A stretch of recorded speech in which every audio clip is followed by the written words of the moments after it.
All right, today we're going to be making a dog collar. They're pretty easy to make. You're basically just making a small belt, and you're going to first start out cutting your pieces of leather here.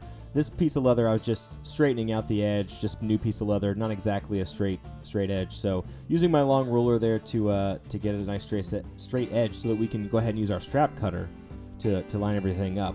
What I was just doing was taking the buckle and then measuring the buckle. I ordered 3/4 of a buckle, but it's always good just to measure, the inside of the buckle to look at what exactly you need clearance-wise in there. And then once you cut your straps, you can see basically you created most of the dog collar as it is. So what I like to do for the dog collar, since this dog collar specifically is 16.5 inches from buckle to the middle hole, is I just usually, for the fold over the buckle, spend about 4 inches.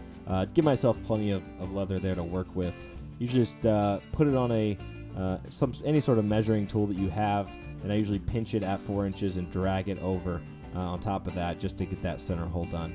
From there, the part towards the buckle, I'll go ahead and skive using my round knife, and I just kind of work it there. Take my time, make sure I don't cut too deep into the leather to mess it up. Just kind of keep going over it and over and over, thinning out that leather. So it's less leather to fold over. It makes it a little easier to fold over the buckle and work out from there.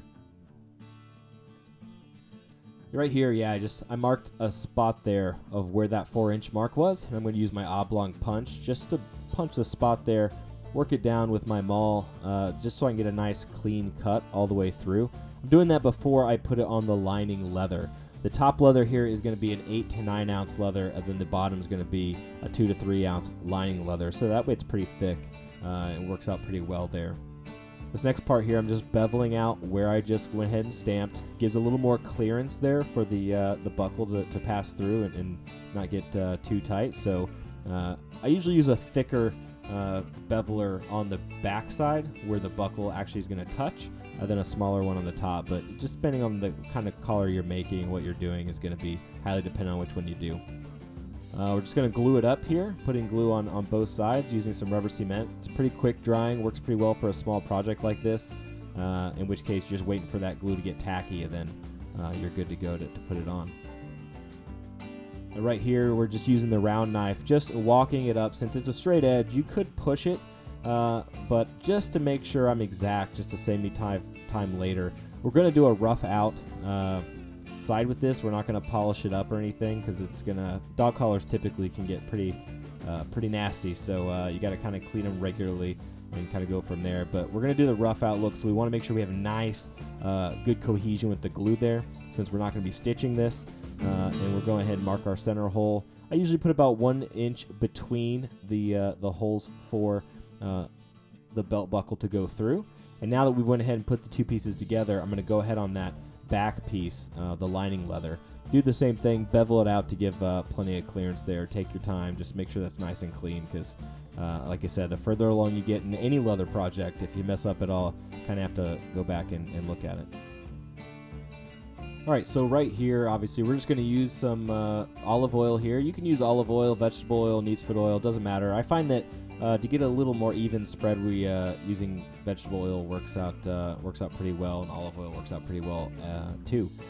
This particular project, I wanted to kind of look like it's kind of like a bridle leather that's kind of worn in a little bit. So we're going, like I said, with that rough out look and just putting a couple coats, let it sink in.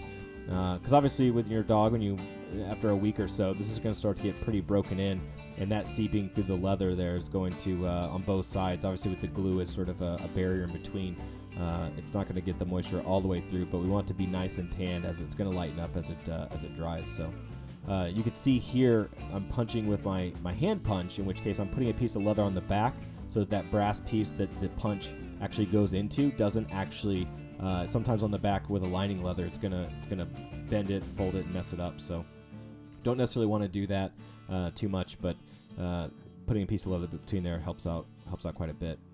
And we're going to use brass rivets here, which always look pretty nice when you're using the rest of the stuff being brass, but they're a little harder to work with. Just pounding them in, cutting them off, and then rounding them off there so that it all works pretty well. That's pretty much it, though. Again, wanted just a quick little demo here. There's all sorts of ways you can make dog collars, all sorts of different flair you can do, buckle designs, different kinds of leather. You don't have to use 2 pieces and line it. You can make it a little wider and stitch it. If you want to see something like that specifically, drop us a line. Don't forget to like and subscribe, and thank you for watching.